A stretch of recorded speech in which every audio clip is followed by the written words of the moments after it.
What's up guys? Good morning! Welcome to our Saturday edition of our FB Live for this year 2025 po. So medyo nakapagpahinga tayo ng konti during the last week of December 2024.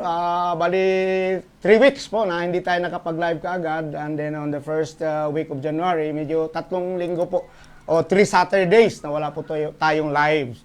So, nandiyan na ba si Mr. Bungis Ridzi? Wala pa. Wala pa. Hintayin natin si Idol Bungis, ano? Hintayin natin siya. Anyway, pag nandiyan naman siya, ating uulitin. Okay? So ngayon, yung Bungis Ridzi po, yun po yung nagde-develop po ng MRM Boots, no? Inuuna ko siya palagi kasi ito yung ating masugid na supporter sa ating Facebook page, ano po.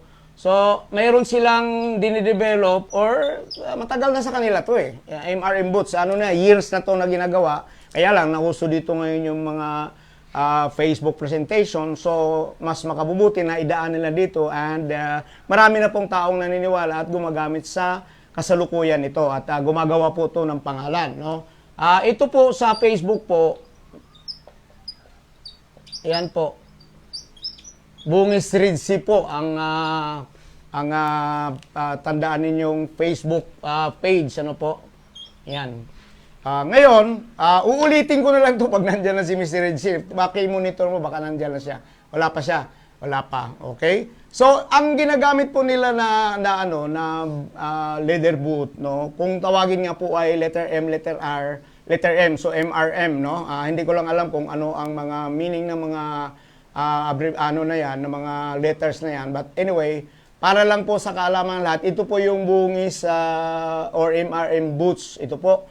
Ang kainaman po nito or kaibahan doon sa mga usual na ginagamit natin sa karamihan, ay ito po ay isang uri ng leather boot na para siyang na mounted na bilang hulma na medyo matigas. So harden siya. Harden. Ngayon, ito po ay hindi po ito nangangailangan ng the usual na mahaba na sapin. Di po ito nangangailangan.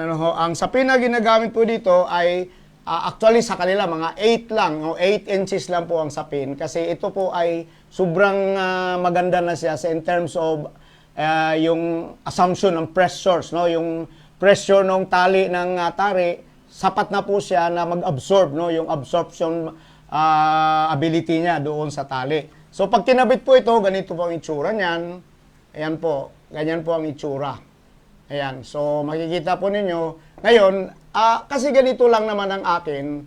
Yung akin, talagang sa kita ko lang, maganda siya. Kaya lang, ako, kahit kaya kong gawin, hindi ho ako mangangahas na i-demonstrate ito. Kasi, halos everyday po, nagla-live po si Mr. Bungis Ridzi na ginagamit po niya ito on his live. So, actual. Ngayon, magtatanong mo kayo, bakit ang ginagamit dito ay lagi lahong paa?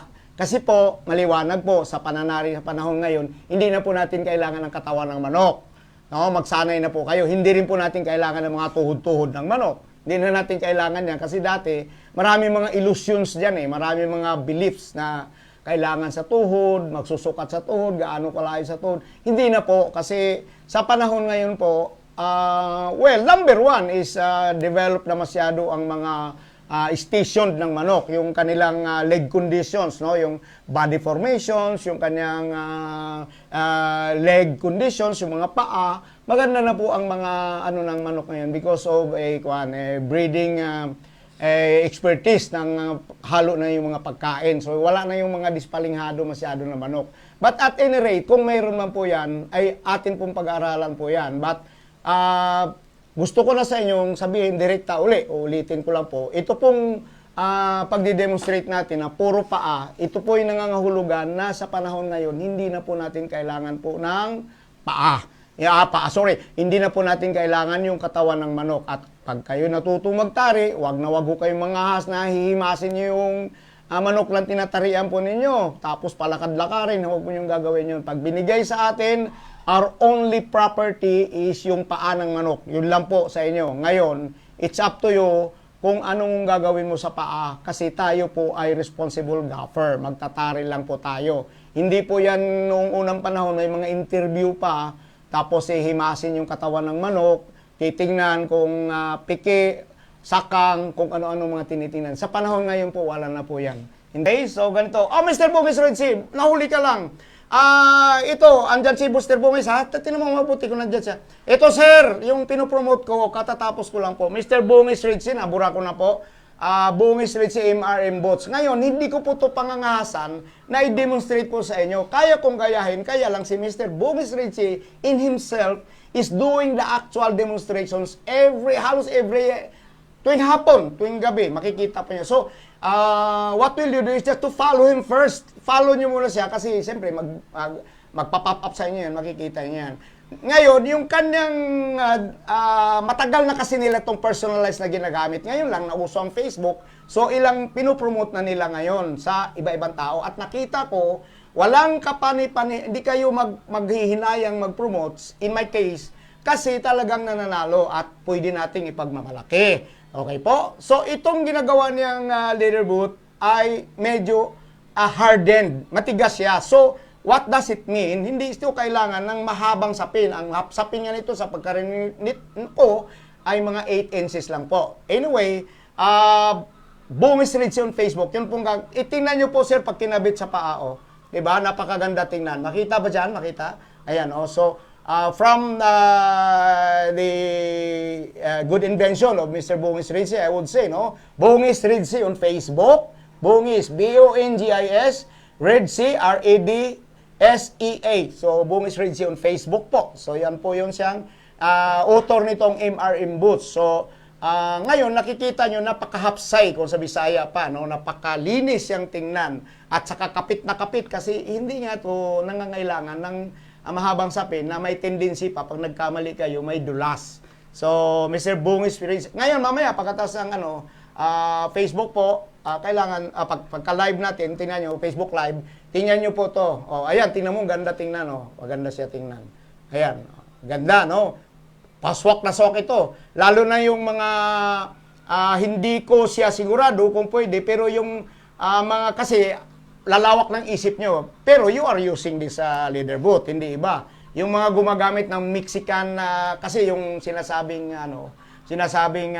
tawag dito, yung sinasabing spar alignment. Hindi po natin original yan. I'm sorry to say, hindi, yan po ang tari po na ginagamit ng mga Mexican. Ganun po ang kabit nila. Pero ang kanilang leader boot is also hardened. Ilalagay po doon, wala pong paunan at nakashoot na po yan doon. So, wala pong pwedeng umangkin niya na ito'y Filipino way ng gapping. Wala po. Ang atin, yung naabutan natin, yung long sapin. Long sapin. Pero yung sinasabi mga spar alignment, tumatama sa tahil po. Mexican po yan. Kahit saan po nyo tingnan yung mga demo sa kanila. Simula noon, kaya nga ayaw kong umano niyan dahil kinakabit ko nung araw yun, nakikita ko rin yung ating mga idol, ganun pa rin naman. So, be it, kailangan you should be uniform with them also. Kasi, siyempre, nanonood din yung mga tinatarian mo. Okay, so, Bungis Red Sea on Facebook po, MRM Boots. Yan po, ang ating, huwag kalimutan, no? So, anyway, ikaw.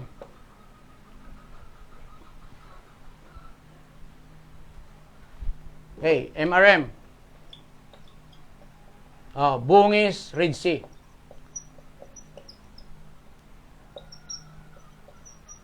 Yan, maganda kasi sa kanyang demonstrations kasi gusto ko na matuto kayo sa kanya because he is the expert, no? He's the expert.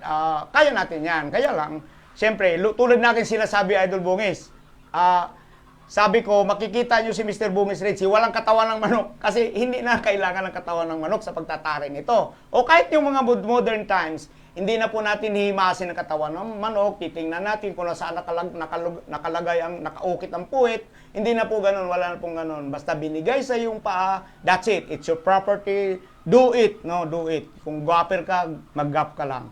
Wala na kayong gagawing himas-himas yan sa mga katawan ng manok. Palakad-lakarin, pag-aralan kung anong problema sa paa. Hindi na po uso. So, good luck, Mr. Bungis Red Sea, on your endeavor, no? Yung kabutihang loob na ikaw ay gagawa nito para matuto ang lahat. Okay? Sa akin, wala po talaga akong masamang tinapay. My only purpose is just to make sure na yung interested matuto po ay talaga sila pong makakapag-umpisa din po ng kanila. And then, mind you guys, ako natutuwa pag bumalik sa atin na nagpapasalamat. Okay po. So, Mr. Bungis Ritchie, good luck, sir.